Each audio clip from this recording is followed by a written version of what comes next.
Pemirsa, kurang dari setahun, 3 pucuk pimpinan lembaga negara dipecat karena persoalan etika, moral, dan integritas. Ketua KPU RI Hashim Asyari diberhentikan secara tidak hormat karena perbuatan asusila. Sebelumnya, Hakim Konstitusi Anwar Usman dicopot sebagai Ketua MK karena pelanggaran etik berat dalam uji materi perkara syarat batas usia calon presiden dan wakil presiden. Berikutnya, Ketua KPK Firly Bahuri diberhentikan dari jabatannya usai Firly mengundurkan diri karena pelanggaran etik berat. Firly juga berstatus tersangka dalam kasus suap mantan Menteri Pertanian Syahrul Yassin Limpo. Para pengabdi kekuasaan yang seharusnya jadi penjaga moral malah jadi sosok yang membuat malu dan meninggalkan noda di lembaga yang dipimpin. Ada apa dengan negeri ini sampai-sampai para pejabat tingginya miskin moral? Masih adakah revolusi mental atau jangan-jangan sudah mental? Inilah kontroversi selengkapnya. Para pengabdi kekuasaan nirmoral bersama saya Zilvia Iskandar.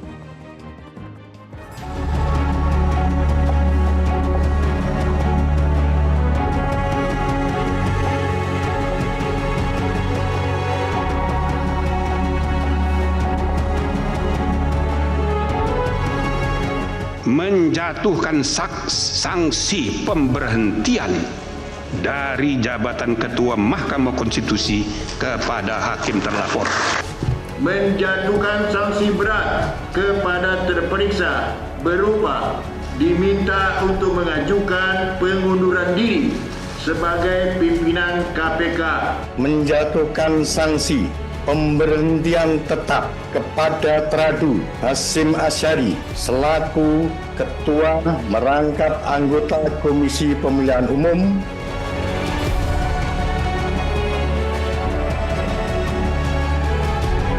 Mungkin saja pola rekrutmen itu memberi faktor, ya. Tapi apakah itu menjadi faktor yang sangat menentukan? Harusnya tidak terjadi hal-hal seperti itu. Ini jadi pelajaran mahal buat kita semua. Alhamdulillah, dan saya mengucapkan terima kasih kepada DKPP.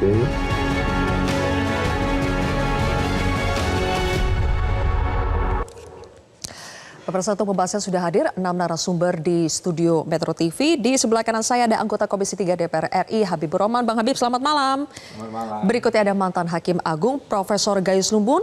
Prof Gayus, apa kabar Prof? Baik, sehat ya? Malam ya. Oke, baik. Kemudian ada Ketua DPP PSI Dedek Prayudi. Kang Uki, selamat malam. Selamat malam. Terima kasih sudah hadir. Berikutnya di sebelah kiri saya ada pakar hukum tata negara, Ferry Amsari. Udah Ferry, selamat malam. Malam. Berikutnya juga ada juru bicara PKS, Pipin Sopian. Kang Pipin, terima kasih sudah hadir. Assalamualaikum. Dan waalaikumsalam. Dan ada Direktur Eksekutif Parameter Politik Indonesia, Adi Praitno. Mas Adi, selamat malam. Selamat malam. Oke, terima kasih Bapak-Bapak sudah hadir. Hari ini kita bukan bahas para pengabdi setan ya, tapi para pengabdi kekuasaan. Ada judul film Para Pengabdi Setan. Nah, udah Ferry, hanya di Indonesia sepertinya 3 pucuk pimpinan lembaga tinggi negara dari Ketua MK, kemudian Ketua KPK hingga Ketua KPU-nya semuanya bermasalah.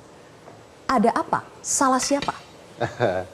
Ya, saya pikir kalau mau coba bercermin lebih besar dalam praktik ketatanegaraan kita ya, tentu kehadiran 3 figur ketua yang bermasalah ini ada lembaga yang menyeleksinya. Kalau di ruang Mahkamah Konstitusi melibatkan pemerintah, DPR, Mahkamah Agung. Kalau di ruang KPU dan KPK ada peran Presiden dan DPR. Nah, kalau mau dievaluasi bagaimana proses agar lembaga ini menghasilkan figur-figur yang independen, kalau di kekuasaan kehakiman lebih keras kalimatnya ya, memastikan kekuasaan kehakiman itu menjadi lembaga yang merdeka. Merdeka dari campur tangan siapa ya, campur tangan semuanya. Kalau KPU harus mandiri, KPK harus independen gitu ya. Nah, prosesnya ini yang menurut saya jadi titik masalah krusial. Bagaimanapun ketiga lembaga ini ditugaskan untuk netral dari ruang-ruang politik kekuasaan. Tapi praktiknya? Tapi praktiknya malah lembaga yang berkaitan dengan kekuasaan dan politik itu yang menyeleksi mereka. Berarti salah siapa? Jadi salah lembaga yang menyeleksinya. Salah lembaga yang menyeleksinya? Iya. Bagi saya tidak mungkin tidak ada asap tanpa ada api gitu ya. Pasti lembaga ini punya peran besar untuk menghadirkan figur-figur yang betul-betul merdeka dan independen dalam lembaga-lembaga ini. Hanya memang harus diakui ruang politik kita itu sangat transaksional. Menggunakan kekuasaannya untuk memastikan orang yang dipilih itu sesuai dengan kepentingannya atau lawannya yang akan melakukan itu. Nah, oleh karena itu ya lembaga ini harus dihindarkan dari ruang-ruang dipilih dari lembaga-lembaga itu tadi. Misalnya KPU kalau dipilih oleh orang-orang yang berkaitan sebagai peserta pemilu kan aneh ya. Ada pemain bola yang milih wasitnya, tentu yang paling dominan yang akan menentukan wasitnya siapa. Oleh karena itu harus diperbaiki lah. Baik, harus diperbaiki. Ada salah satu contoh di sini, Ketua MK yang sekarang tidak Ketua MK lagi, yang seharusnya tadi udah Ferry menyebutkan kalau MK itu harusnya betul-betul merdeka sekali. Tapi ternyata Prof Gayus, kita contoh ambil di sisi lembaga yudikatif kita, ternyata tidak semerdeka itu. Buktinya Ketua MK saja akhirnya dicopot karena diduga ada intervensi yang terkait dengan politik. Ini salah siapa, Prof? Saya akan memulai dari kewenangan yang digunakan dan disalahgunakan sehingga mereka ini pimpinan lembaga negara ini bermasalah sehingga dicopot atau dipecat. Nah, saya akan memulai dari mereka mendapatkan kewenangan untuk mengatur dan salah gunakan itu dari satu ketentuan, yaitu kewenangan itu diberikan secara atributif atau atribusi pemberiannya. Di sini artinya undang-undang atau negara yang menunjuk mereka dan dilantik oleh presiden untuk menjadi jabatan itu. Kalau untuk mendapatkan kepastian dia salah dalam melakukan tindakan hukum atau tindakan etika, yang kekurangan bagi kita adalah satu lembaganya, yaitu Mahkamah Etika atau Mahkamah Etik. Sebenarnya kita belum punya. Nah, oleh karena itu untuk mempersalahkan sebagai hakim etika tidak mudah. Biasanya dilakukan oleh lembaga-lembaga kehormatan di DPR, MKD. Zaman saya dulu BK, Badan Kehormatan internal. Saya memecat juga banyak ketika zaman itu, padahal sudah dipilih secara langsung 5. Saya memberhentikan anggota dewan dari keanggotaan itu 5 karena tidak layak untuk berada di sana. Jadi kelayakan bukan kesalahan, ya, kepatutan. Nah, oleh karena itu kesempatan ini memang saya keluarkan untuk kita bisa memiliki satu lembaga yang tepat untuk memutuskan dia salah apa tidak, yaitu bidang etika ya Mahkamah Etik. Ini sudah pernah digagas oleh banyak kelompok partai politik. Mahkamah Etik yang sifatnya lebih permanen? Lebih permanen. Untuk mengadili semua pejabat atau orang mendapat atribusi dari undang-undang. Tapi Prof Gayus setuju tidak? Dari proses seleksinya itu sebetulnya akar masalahnya ketika ini tidak bebas dari intervensi politik atau kepentingan politik orang yang menyeleksinya? Dari aturannya dulu. Kalau MK itu dipilih oleh 3 lembaga. Pemerintah, masyarakat di bawah DPR, dan satu pemerintah dan Mahkamah Agung 3, masing-masing 3. Nah, dari sumber aturannya sendiri sudah menjadikan satu hal yang nanti berpotensi untuk kepentingan tadi, karena setiap lembaga punya kepentingan, setiap lembaga punya kader. Nah, ini persoalannya. Jadi saya tidak mengatakan pada proses panitia seleksinya, tapi justru aturannya sudah seperti itu di MK. Di MA juga sama sebenarnya, Hakim Agung dipilih oleh KY. Diusulkan ke DPR untuk kalau lolos KY dibawa ke DPR. Hari ini mungkin begitu ya Pak Habib ya. Ini sedang berjalan sekarang. Sama sebenarnya, saya jadi dipilih oleh proses ini. Sebelum itu ditunjuk oleh Presiden. Hakim Agung itu dipilih oleh Presiden secara langsung. Saya angkatan ketiga melalui KY. Diseleksi kemampuan di KY dengan persyaratannya baru dikirim ke DPR. Dipilih lagi secara fit and proper test, kelayakan dan kepatutan. Berarti Prof Gayus setuju ya bahwa akan sangat sulit proses seleksi itu bisa steril dari kepentingan politik. Iya, pengalaman selama ini begitu. Bang Habib, apakah itu praktik yang terjadi selama ini setiap penyeleksi, entah itu nanti yang memutuskan adalah DPR atau lembaga yang lain, pasti punya agenda titip-menitip orang dalam dan sebagainya? Ya, saya sedikit mengkoreksi ya bahwa Pak Anwar Usman itu diberhentikan bukan karena soal intervensi. Itu tidak ada sama sekali dalam putusan MK-MK. Tapi karena beliau disebut tidak mengundurkan diri. Nah, disitulah justru kita melihat antinomi dan anomali dalam putusan MK-MK tersebut. Ya, antinomi karena pasal 1 angka 5 itu kan bukan untuk hakim MK. Anomali karena bentuk hukumannya tidak diatur di undang-undang. Ya, diberhentikan sebagai ketua. Yang paling masalah menurut saya justru Pak Jimli Asyidiki sendiri yang seorang anggota DPD sebenarnya melanggar etika ketika beliau menjadi hakim mengadili perkara di MK karena di pasal 302 Undang-Undang MD3 nggak boleh anggota DPD menjadi hakim. Ini bukan sekedar hakim, beliau mengadili lembaga peradilan. Jadi kalau mau bicara masalah etika memang ya absurd sekali sekarang. Sama-sama bermasalah. Kalau kita mengacu pada satu masalah, kita ambil 3 masalah. Contohkan satu Pak Firly, kemudian Pak Anwar Usman, Pak Hasyim Asyari, memang nggak bisa disamaratakan ya, punya karakteristik masing-masing. Tapi kalau kita mau bongkar lebih kritis lagi, kan kita orang-orang kritis ya, ya justru lebih bermasalah lagi. MK itu sangat-sangat bermasalah. Sehingga kalau kita bicara penegakan etika saat ini, rujukannya yang mana kita juga menjadi bingung juga. Ya, nah, apakah persoalannya soal atribusi lembaga-lembaga yang berwenang? Menurut saya nggak begitu. Kalau itu mau kita bongkar semua, saya pikir jangan yang bermasalah saja yang kita jadikan contoh. Yang tidak bermasalah juga kan banyak. Mungkin lebih mayoritas. Dari 1 mungkin, dari 10 mungkin 8 yang tidak bermasalah. Jadi kalau keberadaan misalnya lembaga-lembaga yang memiliki atribusi itu lalu menjalankan tugasnya di mana produk regulasinya sama-sama kita buat, ya saya pikir nggak ada yang salah. Dalam proses seleksinya ada yang salah nggak Bang Habib? Ya apapun ya, salah atau tidak, tapi yang saya tidak sepakat, beda pandangan adalah bahwa apapun yang dikatakan dipilih oleh DPR bermasalah karena DPR memiliki kepentingan. Ini dalam misalnya DPR ya kan ya, nggak seperti itu. Anda membantah itu ya? Karena itu semua kita sepakati kok sejak awal kok. Baru ketika ada satu orang bermasalah, seolah-olah semuanya nggak benar, nggak bisa begitu. Mas Adi, jadi, tidak bisa. Kita ini kan ada mekanisme check and balance terus, kontrol terus, ya kan ya. Itu yang selama beliau menjalankan tugas ya. Jadi kita jangan ngomong figur lah kalau ngomong etika secara umum ya.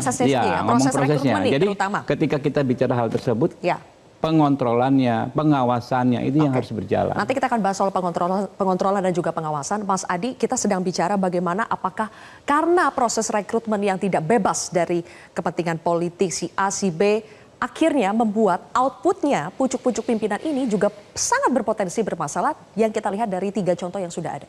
Saya kira kompleks ya Zilvia. Pertama, memang kita harus akui dari proses seleksi awal soal pimpinan-pimpinan yang kita diskusikan tadi itu memang ini intensi soal kemungkinan ada negosiasi dengan politisi dan kekuasaan itu tidak bisa dibantah. Jadi dalam konteks inilah sebenarnya dugaan-dugaan para komisioner misalnya diintervensi secara hukum. Ini kan umum, bukan hanya sekarang, tapi pada pemilu-pemilu sebelumnya ini kan berlaku. Begitupun dengan Mahkamah Konstitusi, KPK. Nah yang kedua tentu saja, ini tentu tidak bisa dilepaskan dari kapasitas dan integritas personal. Jadi kasus soal Ketua KPU saat ini, lah, soal rekrutmen mungkin masih ada kaitannya dengan DPR. Ini kasusnya asusila, kalau tidak bisa menahan hasrat, gejolak rasa, tidak bisa dipungkiri bahwa Ketua KPU hari ini tidak bisa dipersoalkan. Kan itu yang sebenarnya. Oleh karena itu, kalau kita bicara tentang sejarah-sejarah besar peradaban di dunia, banyak orang hancur itu kan rata-rata 3 hal itu, harta, wanita, dan tahta. Itu yang terjadi di kita hari ini. KPK ketuanya itu kan persoalan harta, persoalan dikaitkan dengan korupsi. Soal tahta misalnya, itu kan yang dikaitkan dengan MK. Ini kan soal bagaimana etik dan moral itu dipersoalkan sehingga kemudian harus dicopot posisinya. Yang ketiga soal wanita, Hasyim itu terjebak karena persoalan wanita.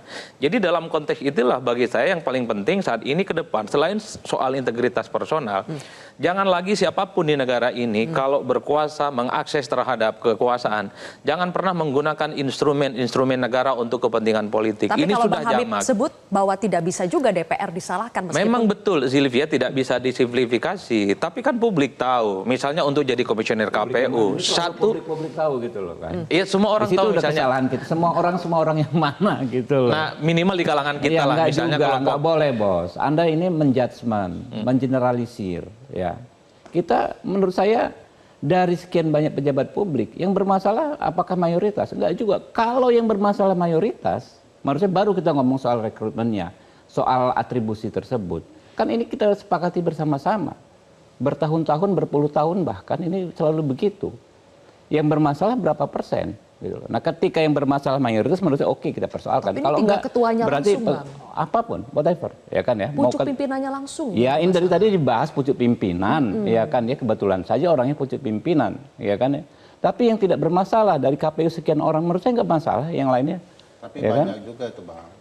Di KPU kan pernah juga kena Bukan. komisionernya. Oke, Pak. Di MK juga pernah, di KPK juga pernah. Kita anggota-anggotanya. akhirnya menurut saya ya bisa anarkis, Pak. Kalau lembaga negara, semua lembaga negara yang memiliki atribusi ini kita salahkan lembaganya. Bisa anarkis kita, Pak. Nggak perlu DPR, nggak perlu KY, nggak perlu MA. Ya, pilih langsung bareng-bareng semua pakai pemilu, pakai semacam referendum semua. Nggak begitu cara berpikirnya menurut saya. Tidak boleh digeneralisir. Jangan digeneralisir. Lanjutkan lagi, Ki. Ya gini. Kan begini, kalau untuk menjadi anggota dan komisioner KPU, semua orang juga tahu kok, dia punya relasi dengan kekuasaan. Siapa? DPR. Tentu dalam konteks itulah sebenarnya nggak ada persoalan, karena memang regulasinya mengatur. Yang paling penting sih sebenarnya, jangan pernah ketika mereka jadi komisioner misalnya miring-miring dan menyalahi prosedur etik dan demokrasi. Kan itu saja sebenarnya kuntinya, Zilvia. Nah, terkait dengan Mahkamah Konstitusi, nah saya dari dulu mengatakan bahwa jangan ada lagi ada celah bahwa semua kompetisi, semua regulasi itu bisa diubah di tengah jalan atau di akhir hanya demi untuk memenangkan pertarungan dan ingin memajukan tertentu. Misalnya ambang batas presiden, ambang batas parlemen. Biasanya dari dulu diperbincangkan kalau mau jelang pemilu ke depan, saya kira harus ada kanal penutup supaya persoalan regulasi itu misalnya setahun sebelum pencoblosan tak boleh ada gugatan DMK supaya tuduhan-tuduhan untuk memuluskan orang tertentu maju kompetisi, mencegah kelompok tertentu supaya tidak bisa maju tidak terulang. Problemnya adalah di kita itu siapa yang kuat, siapa yang berkuasa, dia seakan-akan bisa mengubah segala-galanya. Kan itu yang sebenarnya kita tidak mau, bahwa MK kemudian siapa lagi, Mahkamah Konstitusi dan seterusnya itu ada intervensi DPR. Ya, tidak bisa dibantah. Tapi minimal kita harus sepakat bahwa segala sesuatu yang diputuskan di akhir dan kemudian menggunakan kewenangan kekuasaan di atas segala-galanya, itulah yang kemudian kita perbincangkan. Bagaimana mungkin kita misalnya percaya 100% kepada kawan-kawan KPU bahwa mereka tidak punya relasi kuasa? Bagaimana mungkin kita tidak mau percaya 100% kepada KPK misalnya, sementara dipilih oleh pimpinan ataupun anggota Komisi 3 di situ. Yang paling penting adalah jangan pernah bahwa ketika mereka berkuasa seakan-akan tidak tersentuh. Ingat loh, sorotan publik, kritisisme itu selalu muncul. Kan itu sebenarnya perdebatan kita secara umum. Oleh karena itu yang paling penting adalah bagaimana elit kemudian masyarakat kita, termasuk pada aktor-aktor yang kemudian menjadi pejabat publik, jangan pernah sekali lagi nabrak aturan-aturan yang sebenarnya kasat mata itu tidak pernah terjadi di kita. Kan itu saja sederhananya. Baik, nanti kita akan lanjutkan lagi pembahasan kita. Kang Pipin tadi sudah mau menanggapi, nanti juga Mas Uki silakan menanggapi. Kita harus jeda terlebih dahulu pemirsa. Kontroversi akan kembali sesaat lagi.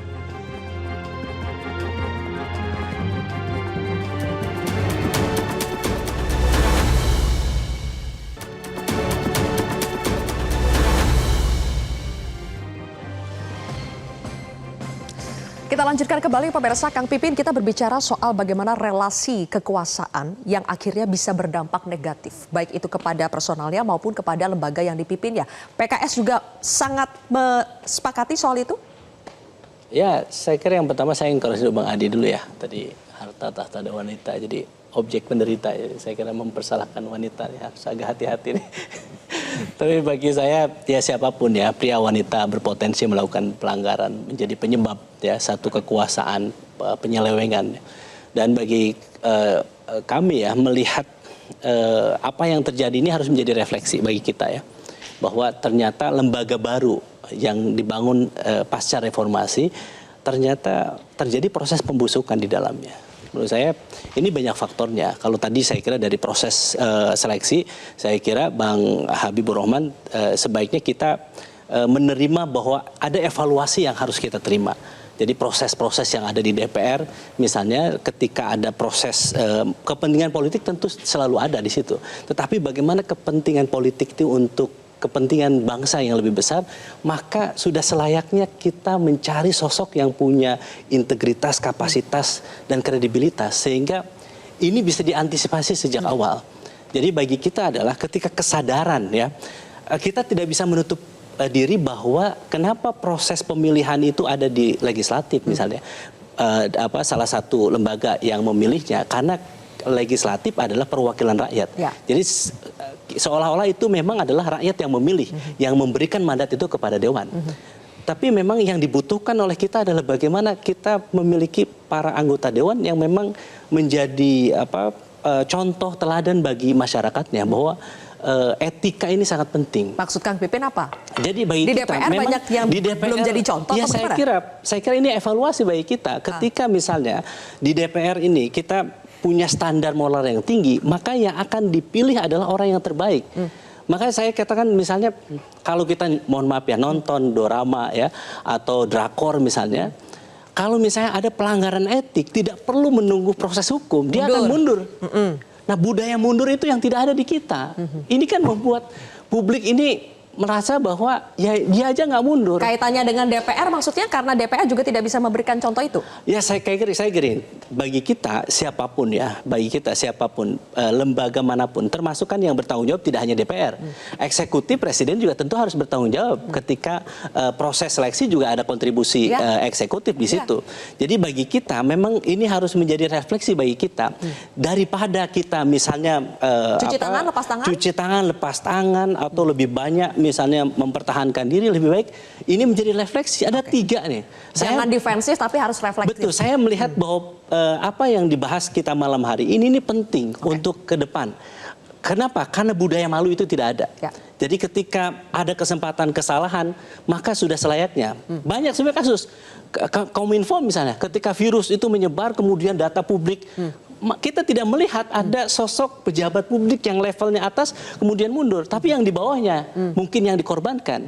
Jadi pada titik itu ya mungkin saya ya karena kami dari Partai Islam melihat misalnya kita memang negara bukan negara Islam, tetapi terkadang para pejabat publik itu bersikap sekuler. Ketika negara, mohon izin, ketika dia adalah seorang yang beragama, tetapi ketika melakukan pelanggaran dia simpan itu agamanya. Ya, padahal dia menggunakan relasi kekuasaannya untuk melakukan pelecehan, kekerasan dan sebagainya, dan pelanggaran termasuk korupsi. Nirmoral, kurangnya budaya malu, kurangnya role model, kemudian lebih banyak defensif daripada reflektif gitu ya. Ada 2 di sini, Bang Habib dan juga Mas Uki. Di sini tadi Kang Pipin mengatakan ini juga ada peran presiden, ada peran eksekutif dan DPR tidak bisa lepas tangan. Mulai dari Kang Uki dulu, ada peran eksekutif, ada peran presiden di situ, Kang Uki. Iya, ini sebenarnya kalau dibilang peran ya banyak sekali pihak yang terlibat. Ya, artinya dari semenjak orang tersebut dipilih, di sini prosesnya melibatkan multi lembaga, berbagai lembaga, baik itu eksekutif ya. Kalau memang kita hanya ingin meneropong itu. Tapi begini, saya kepingin kita menarik ke belakang sedikit ya. Kita mundur lagi lah sedikit sebelum kita terburu-buru berkesimpulan bahwa wah negara ini roda pemerintahannya nirmoral misalnya. Saya ingin mengingatkan bahwa ada 160 lembaga non-kementerian ya, plus juga lembaga non-struktural di Indonesia. Kita hanya menyoroti 3. Tapi kalau kemudian gara-gara 3 ini kita kemudian menyimpulkan ya bahwa roda pemerintahan itu berjalan dengan nirmoral, itu artinya kita mengambil kejadian-kejadian yang sifatnya insidentil dan seolah menyimpulkan ini adalah sebuah fenomena. Nah, ini kita harus sedikit berhati-hati soal itu. Menurut saya, menurut kami di PSI, kami tidak sedang membela pelaku, ya menurut kami pelaku pantas dihukum. Tapi kalau kita kemudian terburu-buru menyimpulkan bahwa negara ini diselenggarakan dengan tanpa moral, ya, saya pikir ini adalah kesimpulan yang sangat-sangat nirmoral itu sendiri. Jadi begini, kalaupun kita melihat kepada 3 lembaga yang sedang kita bicarakan, kalaupun kita melihat kepada 3 lembaga yang kita sedang bicarakan ya, sebenarnya kalau dari yang saya lihat, misalnya nih, pertama, ini sebenarnya bukan kejadian yang baru terjadi sekarang aja kok, gitu ya. Misalnya saya membawa catatan pada tahun 2013 Pak Akil Mokhtar ya, Ketua MK saat itu ya. Beliau juga dicopot karena pelanggaran etik. Lalu tahun 2020 ada 20 penyelenggara pemilu diberhentikan oleh Bawaslu. Pidana. Tanggal 2020 lagi. Ya pidana lebih dari etik, Bos. Ya. Tanggal 2020 lagi MA mensanksi 52 hakim ya. 52 hakim akibat pelanggaran etik ya. Baru belakangan ini kita membahas yang 3 ini. Lalu pertanyaannya adalah apakah kemudian ini tidak disanksi? Mereka melanggar etik disanksi. Mereka disanksi kok. Ya. Bagi saya ya, apakah ini kemudian kita menyimpulkan bahwa roda pemerintahan bobrok? No, justru terbalik Mbak Sylvia. The system works, check and balance works. ya, bahwa sistem pengawasan yang sudah dibentuk secara bersama-sama ini juga bekerja. Ya. Buat kami ya, misalnya kita melihat, karena kan lembaga pemerintah itu tupoksi utamanya ya secara kolektif itu adalah memberikan pelayanan kepada publik, misalnya kayak gitu ya. KPU ya, menurut survei LSI itu 83,6% itu puas terhadap penyelenggaraan pemilu. Menurut survei indikator 82% sukses. Ya. Baik.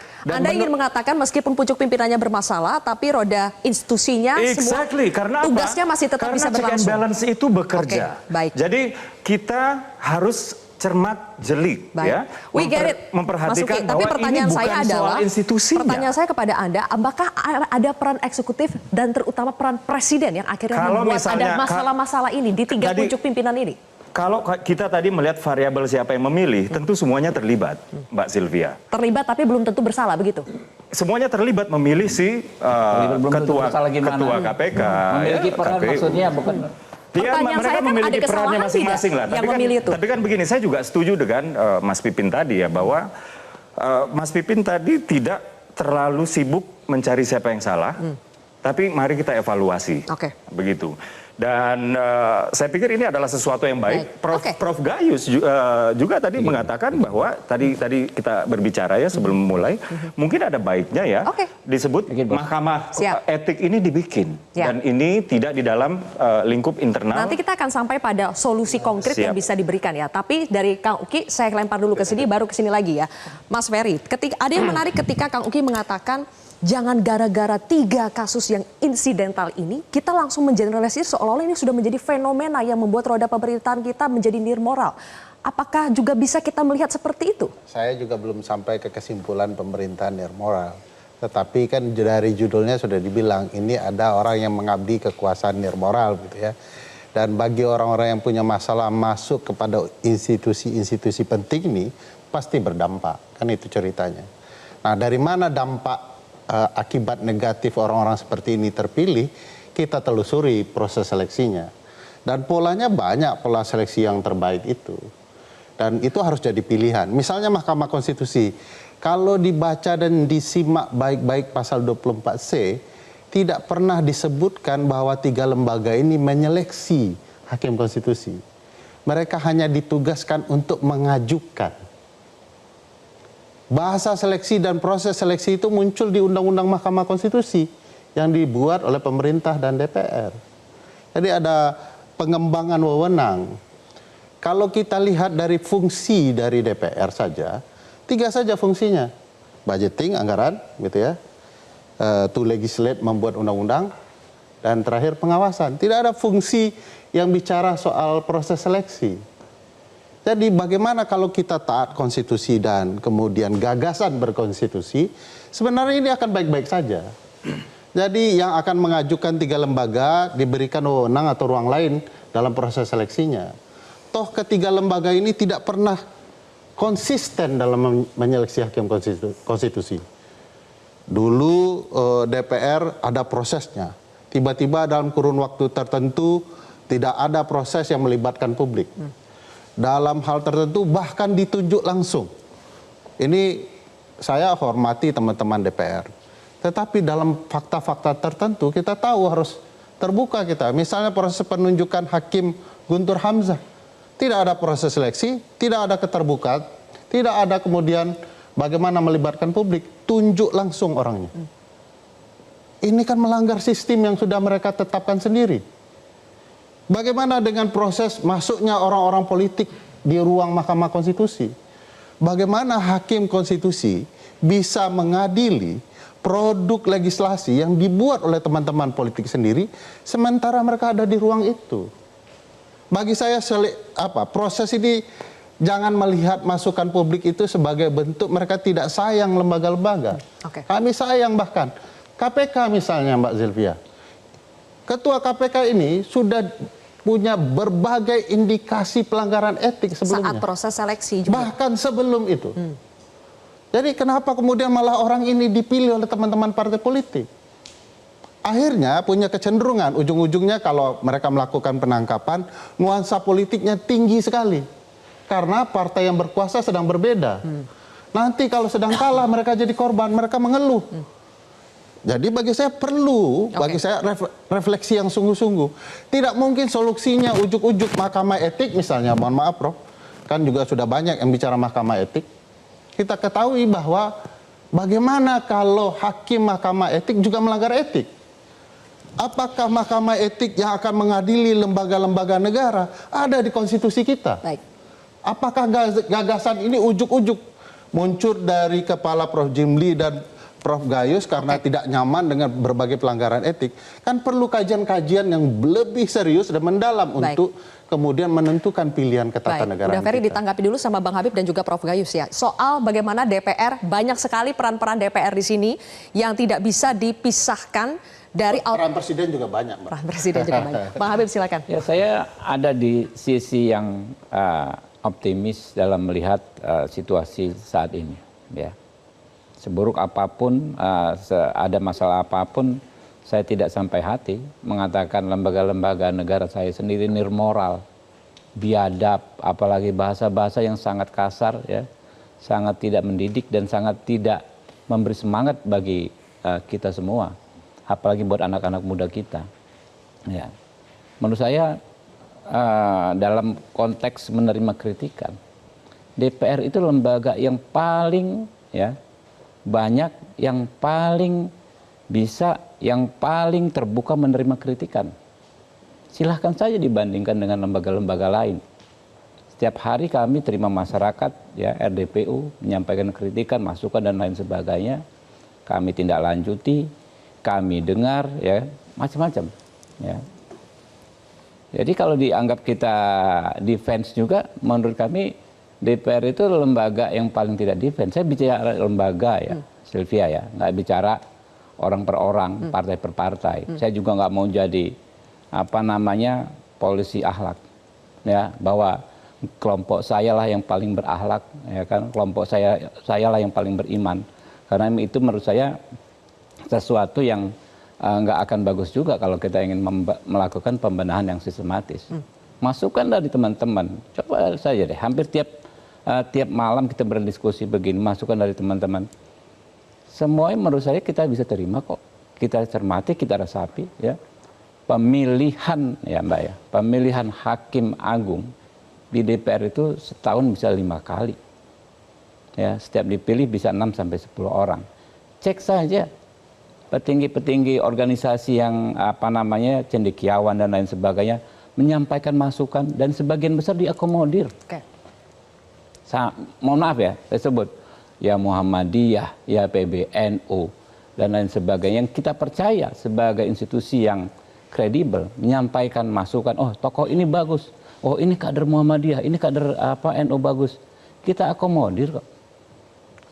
Ketika ada masalah 1-2 orang, kami DPR kita ya, bukan kami ya, DPR kita, kebetulan aja saya sekarang anggota DPR ya, DPR kita sebut nirmoral, nirahlak.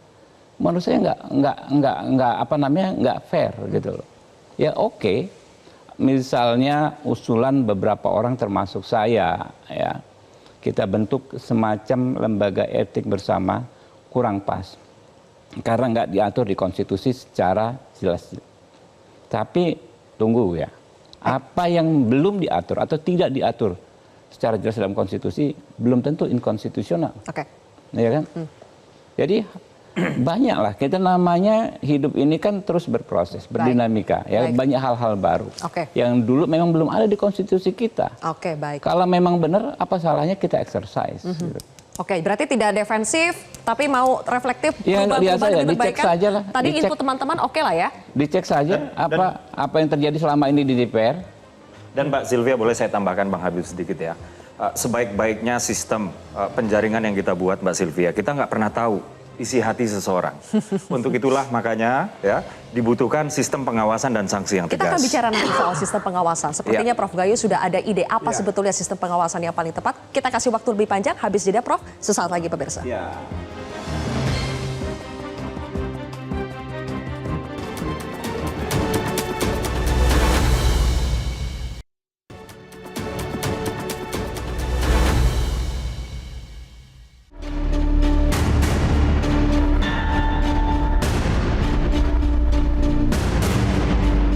Kita harus sama-sama evaluasi dan kita harus cari figur-figur yang mungkin lebih baik dan mekanisme yang ada juga sama-sama kita perbaiki. Ini menjadi tamparan buat kami di Komisi 2 untuk lebih berhati-hati dalam memilih komisioner. Jangan lagi terlalu sibuk ini jalur saya, jangan. Pilih yang punya integritas dan punya kapasitas. Ini buat saya ini menjadi pelajaran penting lah.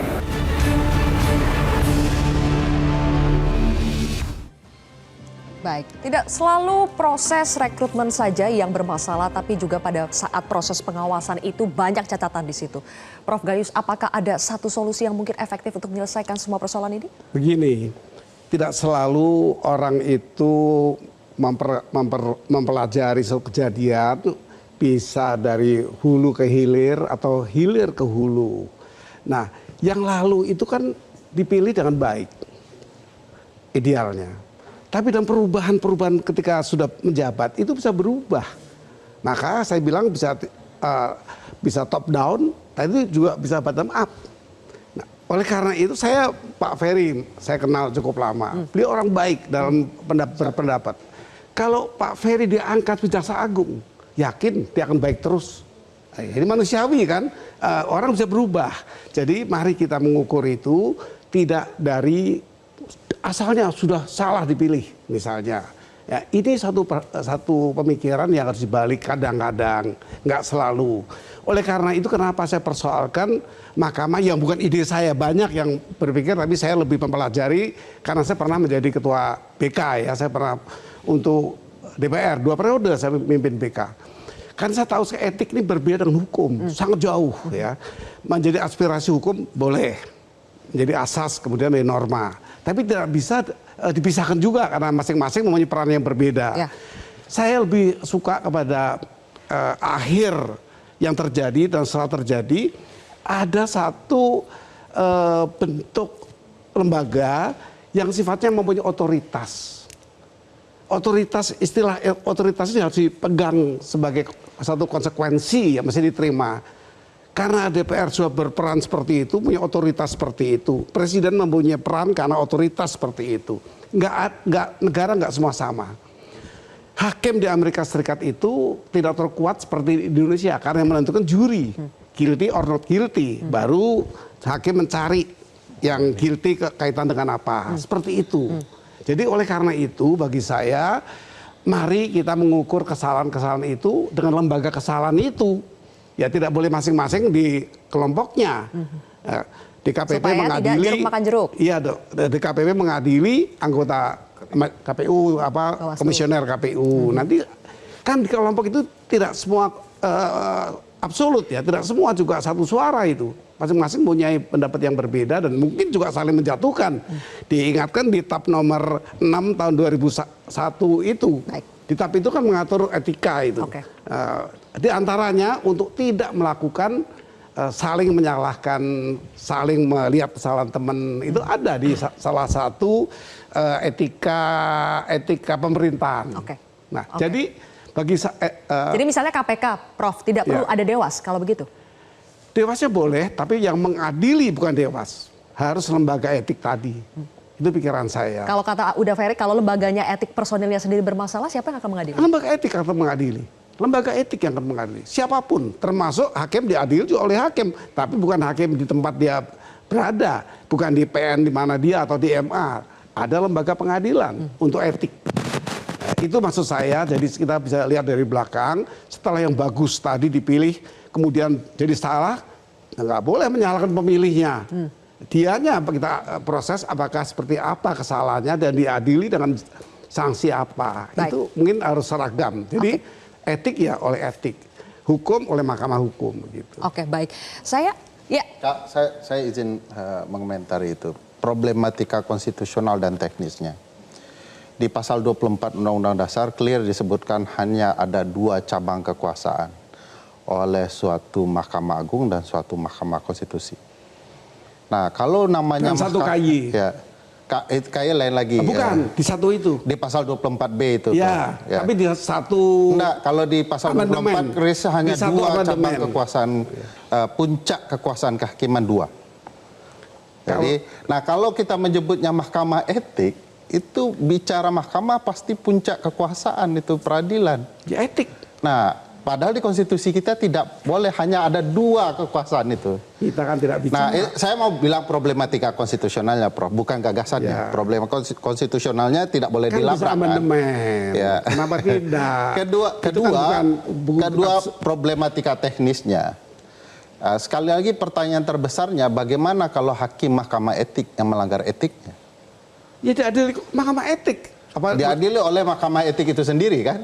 Mahkamah etik berbeda problematika dengan keduanya, lembaga. Prof, adalah kalau mahkamah etik itu mengadili seluruh jenis pelanggaran etik lembaga negara, orang seperti apa yang menguasai seluruh bidang problematika etik? Kan tidak. Misalnya bidang kepemiluan, konsep problematika etiknya besar sekali. Bahwa ada azas, tidak boleh peraturan yang tidak pasti, dan hasilnya harus kemudian tidak pasti dan segala macam, itu kan azasnya. Baik. Jadi kalau kemudian azasnya berbeda-beda, lembaganya berbeda-beda, kita akan mengumpulkan orang menguasai etik. Saya akan membalik pengertiannya. Ya. Bagaimana kalau hakimnya juga terdiri tidak satu kelompok. Misalnya di Eropa Barat itu pernah terjadi agama ulama tertinggi yang sebagai hakim. Kopernikus penemuan itu, Galileo diadili oleh paus. Sampai buta di penjara dia. Saya malah mau menjelaskan hal yang lain dalam konsep peradilan etik lembaga. Kalau yang jadi siapa, sebenarnya hakimnya Prof, pun juga bermasalah, tergantung otoritas. Dia punya otoritas di zaman itu. Di dalam aspek ketatanegaraan juga sudah ada solusinya. Konsep impeachment berbasis etik itu sudah ada lembaganya. Ya fokuskan saja misalnya ditambah kewenangan Mahkamah Konstitusi kalau memang gagasannya amandemen gitu ya. Kenapa tidak impeachment tidak hanya soal presiden tapi juga pejabat-pejabat lembaga negara lain. Itu yang ditarik ke Mahkamah Etik, bukan sebaliknya. Jangan diperbanyak lagi lembaga negara. Enggak terlalu jelas. Sepertinya akan panjang ini. Kenapa? Kita jeda dulu, masih ada satu segmen ya. Masih ada satu segmen untuk membahas ini. Mas Adi, nanti saya juga ingin minta tanggapan Anda secara politiknya. Ini apakah nanti kita bisa berharap pada pemerintahan baru, pada legislatif baru untuk bisa menghasilkan pucuk-pucuk pimpinan yang baru. Sesaat lagi pemirsa.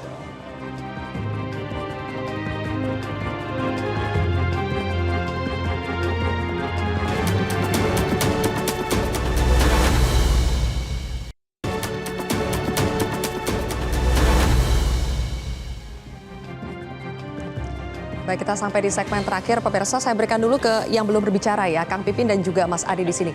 Kang Pipin, di tengah kita sedang proses mencari calon pimpinan KPK ya, ini adalah masa-masa penting. Kita dengar bahwa isunya adalah susah mencari calon pimpinan KPK. Angkanya itu sekarang sampai hari ini baru 69. Tapi di sisi lain kita juga melihat mantan ketua KPK, Pak Firly Bahuri yang statusnya sudah tersangka, itu asyik main bulu tangkis gitu ya.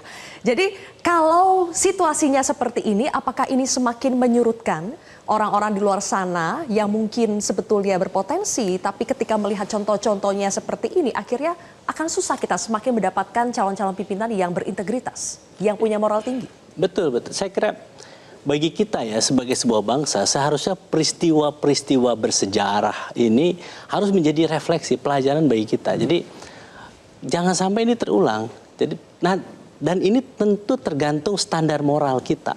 Apakah standar moral kita tinggi atau memang rata-rata? Apalagi yang kita bahaya ketika di bawah.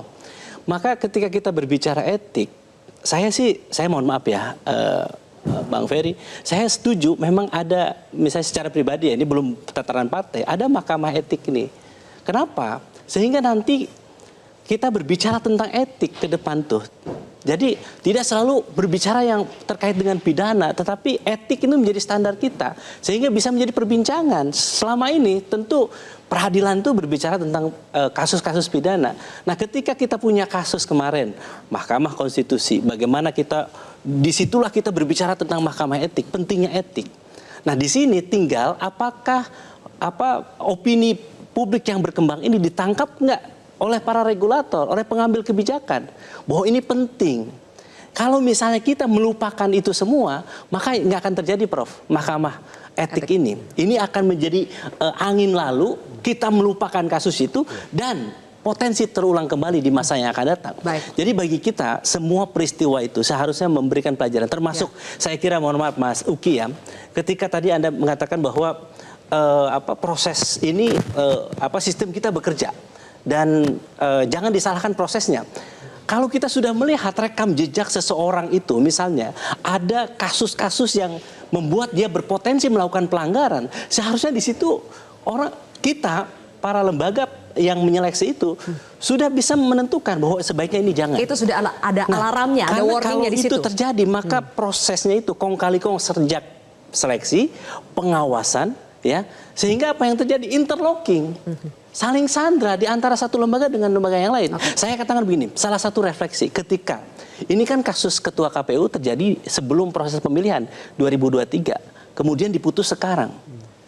Kita tidak tahu, ini kan tidak terjadi dalam kondisi vacuum of power. Apa yang terjadi ketika kasus ini 2023, kemudian baru diselesaikan saat ini.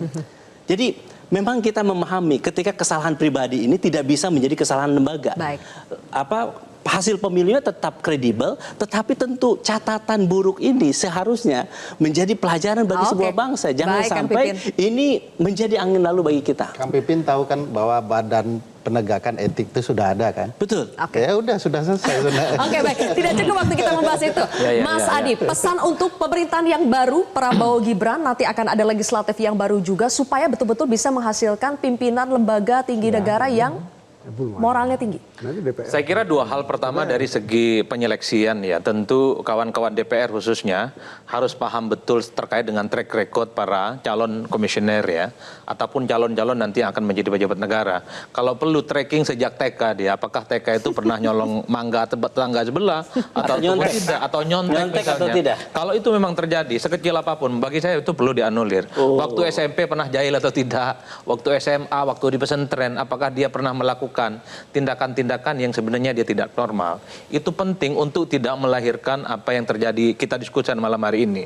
Karena kalau kita case to case sebenarnya Sylvia, kasus KPU ini memang seakan-akan tak ada kaitannya dengan proses seleksi. Karena ini adalah sangat pribadional, ini asusila terkait dengan wanita itu tadi. Tapi yang paling penting adalah bagaimana ke depan. Jangan sampai sekalipun misalnya berasal dari ormas tertentu yang dinilai agamanya kuat dan seterusnya, kalau ini tidak melalui satu proses yang cukup ketat, saya khawatir akan seperti keledai, jatuh di lubang yang sama untuk yang kedua kalinya. Begitupun dengan kasus KPK, ini kan sangat tidak terkait dengan proses seleksi misalnya di DPR.